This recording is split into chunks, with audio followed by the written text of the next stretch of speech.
We have a story tonight about a little boy in Houston, Texas, and the unfortunate life disease has brought him.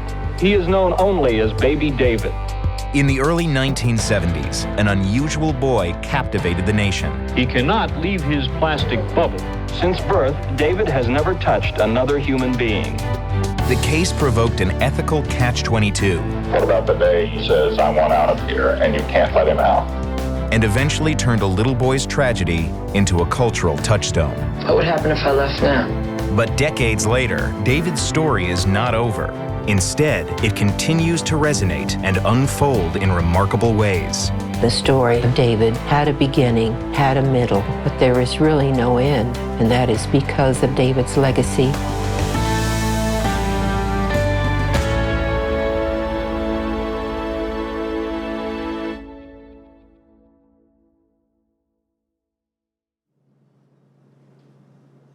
David was born September 21st, 1971.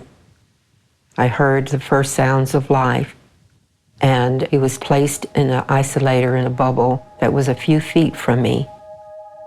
We thought that the immune system was just slow to develop. There was never any plan to keep David in there in the bubble indefinitely. The sterile bubble was the brainchild of doctors who feared the worst: severe combined immunodeficiency, a rare genetic defect that had taken the life of David's brother the year before. But it fell short of a cure. It was a gradual realization that his immune system was not going to spontaneously function. So I trusted science would find an answer for us next year, then the next year. This 3-year-old boy you see in that picture has spent his entire life in a plastic bubble.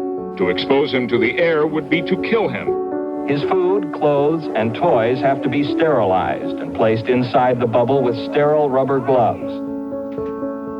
As the years passed with no solution, Since his birth 6 years ago, David has lived in a plastic world.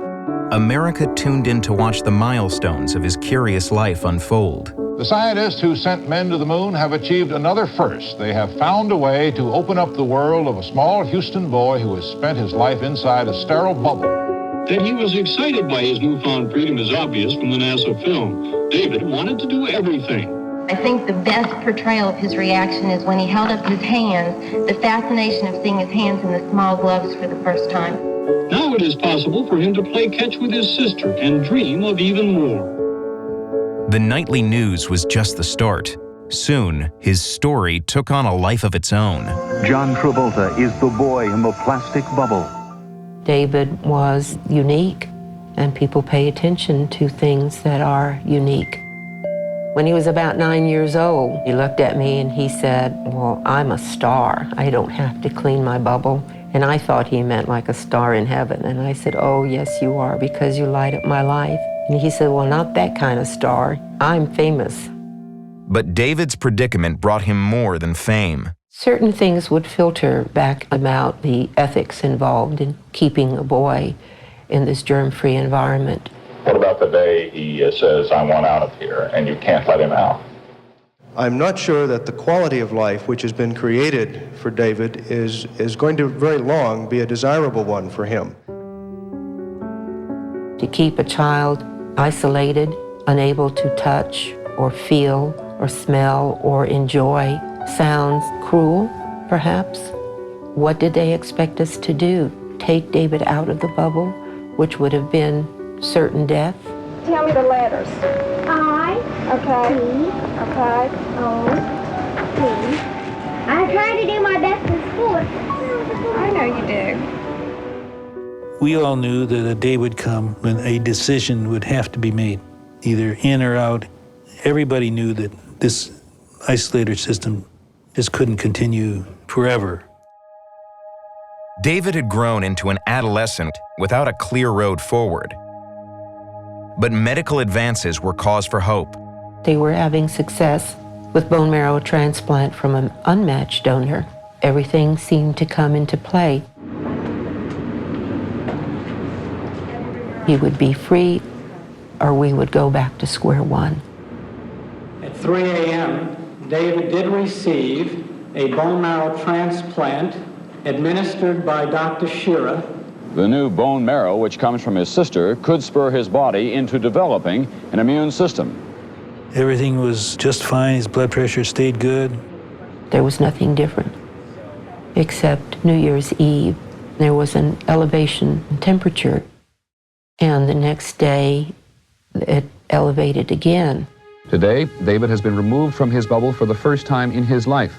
But the reason for his freedom is not good news. David, the 12-year-old boy who lived in a plastic bubble until 2 weeks ago, is listed in critical condition tonight. Unforeseen things happened, and that's what we live with. David was always joking. He said something to the effect that here we have all of these tubes and all of these tests and nothing's working and I'm getting tired. He said, why don't we just pull all these tubes out and let me go home? 12 years ago in this country, a very unusual baby was born. He died last night, 2 weeks after emerging into a world his body could not tolerate. Carol Ann vowed that David's life would not be in vain. David's story was repeated before the Congress as a way of putting a face and a name to the problem and helping people understand why it's important to fund research. Dr. Michael Blaze, a gene therapy pioneer, has been studying immune deficiency diseases for more than 5 decades. He says that in the years that followed David's death, progress in bone marrow transplantation alone offered most children a virtual cure. We know that if transplantation is done sometime in the first 3 months, that the chances of cure is in the range of 95%. But quick diagnosis was key. There's Brandon. Brandon Michael. He's 1 hour old. He's exactly 1 hour old. Brandon looked like a healthy, normal baby at birth. Brandon's got his pacifier and he's trying to put it back in his mouth. He was 8 weeks old yesterday. Brandon's almost 3 months old. He's just sneezing. Hi, baby. Until he became about 6 months of age and came down with what we thought was his first cold. Yesterday, Heather had to take Brandon to the doctor because he didn't feel good. We had no family history of any kind of serious conditions, so really we were hoping that whatever it was that Brandon had, he was going to be able to fight and get over. Unfortunately, instead of getting better, he got progressively worse. Within days, she was rushing Brandon to the hospital. His fingernails were blue, his lips were blue. It was quite obvious that he was struggling to breathe. But for 3 weeks, doctors couldn't figure out what was wrong with the child. It was after the skin biopsy came back that they first told us they thought he had SCID. And they explained to me a little bit more. We don't put babies in bubbles anymore, but what we do for them to treat this is a bone marrow transplant. However, they said at that point that Brandon was just way too sick. We've done everything that we can for him, and unfortunately, we're going to have to turn the machines off. All the family came in and took their turns saying goodbye. If you can identify the patient and get them treated, you essentially cure them, almost all of them. But once they have that infection, that first infection, success rate drops substantially. It's a problem of rare disease. Patients get missed. Most pediatricians still couldn't recognize the signs of SCID. Awareness of the disease had receded along with David Vedder's story, replaced in the public's mind by an image that had only the vaguest connection to the boy who had once captivated the nation. What are you looking at? Never seen a kid in a bubble before? Of course I have. Come on. My cousin's in a bubble. You'll be living in this bubble. It's clear plastic, so the world can see how normal you are. What are you? An astronaut? No way, Mom. I'm some kind of bubble boy. Such portrayals were painful to the parents of immune-deficient children, but they had one unexpected upside: publicity. That was very hurtful, but our driving focus is newborn screening. To let the world know that this is a condition that's still taking our babies' lives every day. The death of Heather Smith's first child had taught her that early detection was essential. Forewarned, her second baby was given a landmark bone marrow transplant while still in the womb. Taylor is now 19 years old, and he's just finished his senior year of high school, and he is now starting college. And to look at him, you'd have no idea that he has a condition called severe combined immune deficiency. In 2008, advocates like Heather Smith helped push Wisconsin to begin screening all newborns for severe combined immune deficiency.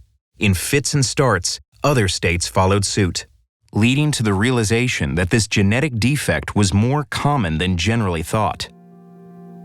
David's story is still helping people today, 30 years later. And not just as a symbol. Important medical advances resulted from studying the young boy.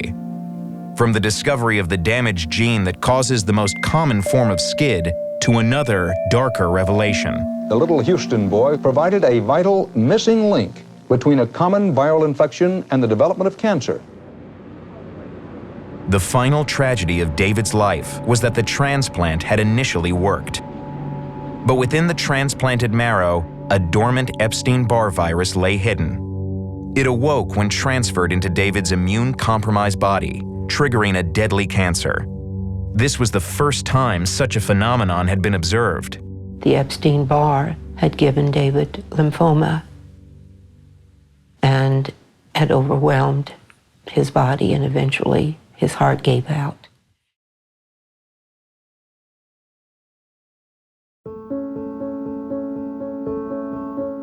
What he gave us was a powerful lesson in many areas of medicine and just in life itself. David was a very courageous boy. I always thought at some point when David left the bubble that he would be a researcher himself and would help mankind that way.